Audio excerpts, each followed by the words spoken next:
Okay, everybody, so we got the enclosure set back up, all cleaned out. All the mold's gone. There wasn't really that much. It was just a little bit down in the corner. Finally got to use some of the pieces of stuff that I've had for a long time.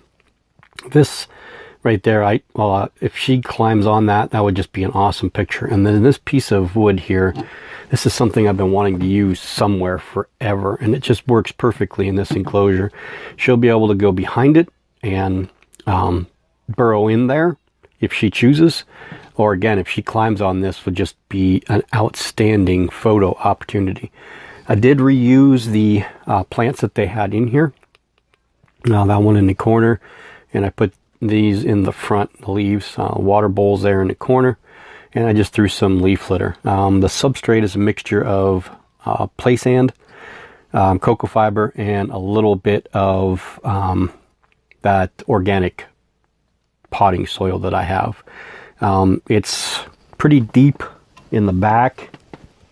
If she wants to burrow, it's not super deep, but if she does want to create a burrow, she can back there. I don't know if she will or she won't, but I also added this little piece of bark here. This piece here, this was a piece that we had found a while back. It was the same day that we found that praying mantis that we found. So I'm going to try and get her in, and then I will get back with you here. I'm just going to put the lid back on, which I'm probably going to look at changing to plexiglass. I could probably get a decent size cut for me, and then I'll just drill some holes in it and put it up there to get rid of the screen mesh, just so that she doesn't catch her feet on there and hurt herself. We'll have to see how she does. I've never had a tarantula on the lid of any of my enclosures before, but I've never had screen mesh before, so we'll see what happens. Even the whole entire time I had my Grammostola porteri male in an aquarium with a screen mesh on it for all those years, he never climbed. So we'll see what she does here. Like I said, I'm gonna put the top on. I'm gonna open up, stick her in there with the deli cup, see if she'll just crawl out on her own, and then pull the deli cup out. So let me get that stuff taken care of, and then I'll get you guys back on film here. Okay, so let's try and get her out.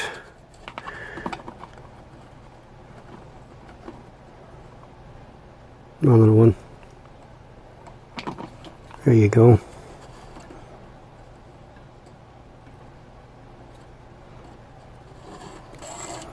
And she went right back to the back. Just kind of what I expected. It's going to be a haven. Let me close this up and we'll...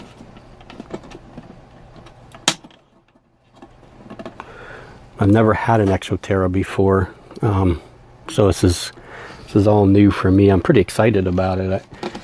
I mean, if I had a room, I probably would put all of them in these. They are nice.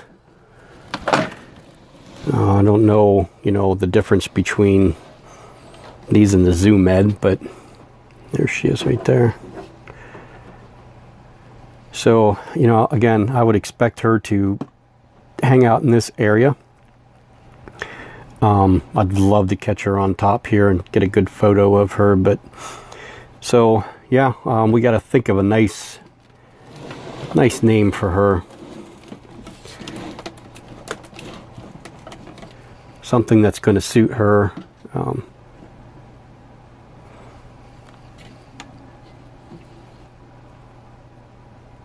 I'm really excited about this because that I've had 3 total GBBs so far. 2 that I still have. One's a suspected female. The other one's a male. And now this girl, who is a definite female. Good size, 5-inch, maybe 4 inches. So, she still has a little bit of growing to do. Looks to be in excellent shape. We'll try giving her a feed sometime, I don't know, maybe later on. Try and give her a dubia roach and see what she does. That's the only thing about creating this type of enclosure, is that sometimes feeding videos will be a little bit more difficult, because you can imagine a roach going inside there and hiding. But we'll play it by ear, see how it goes. I like the way the setup looks. I really like this tree. That's what it looks like to me. It looks like a tree. There was a great piece of driftwood that we found. I was really ecstatic about finding this, and I wanted to use it.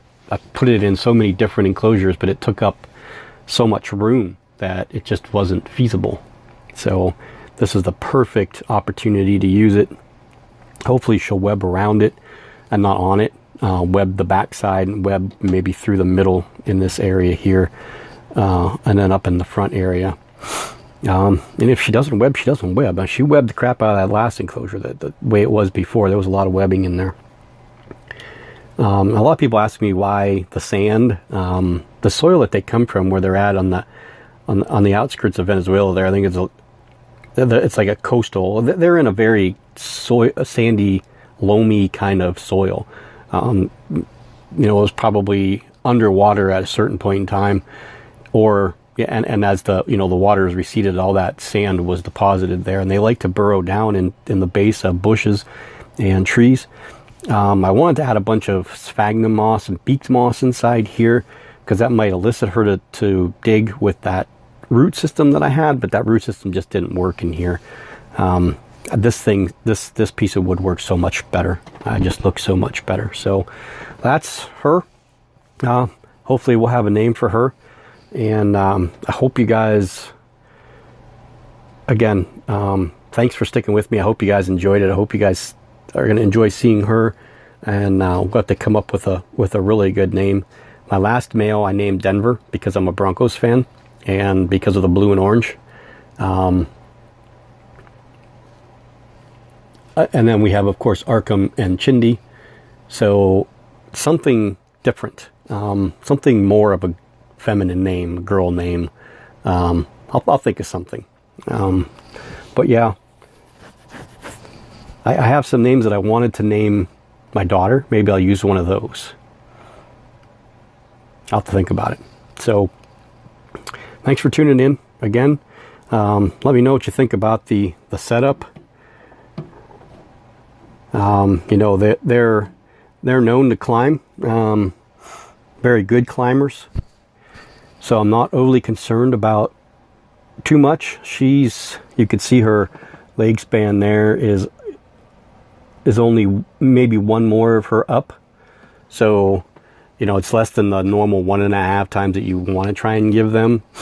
But like I said, she'll web this up, and she'll have nice little tunnels. I'm sure it'll all be in the backside where we won't get very good views of her. But yeah, so again, thanks again.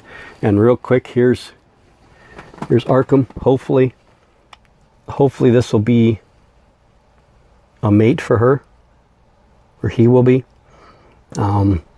I'll be pretty excited about that, to attempt that. I know it's not an easy species to breed, so I'm going to start doing some research here and there and taking some notes on, good ways to get them to breed and what to expect.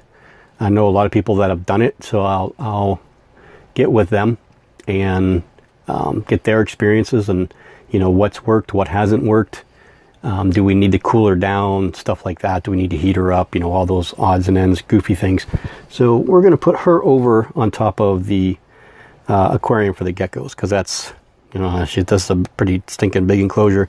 And I want to make sure that, because the ventilation is up top, we have the ventilation that's down here, but it's minimal. It gets in there, the ventilation, and then there's also, the little gap in the glass here. So all the ventilation's coming from the top, and then it comes down through the back side there. So hopefully this works out. And she'll be a focus for the channel. We have some really good females in the collection, so it'll be some stuff that we'll be able to watch for a good long time, watch them grow, watch them hopefully breed, and see what transpires. So I'm going to sign off for now, and if I don't see you, or you don't see me before the end of the year, have a great new year.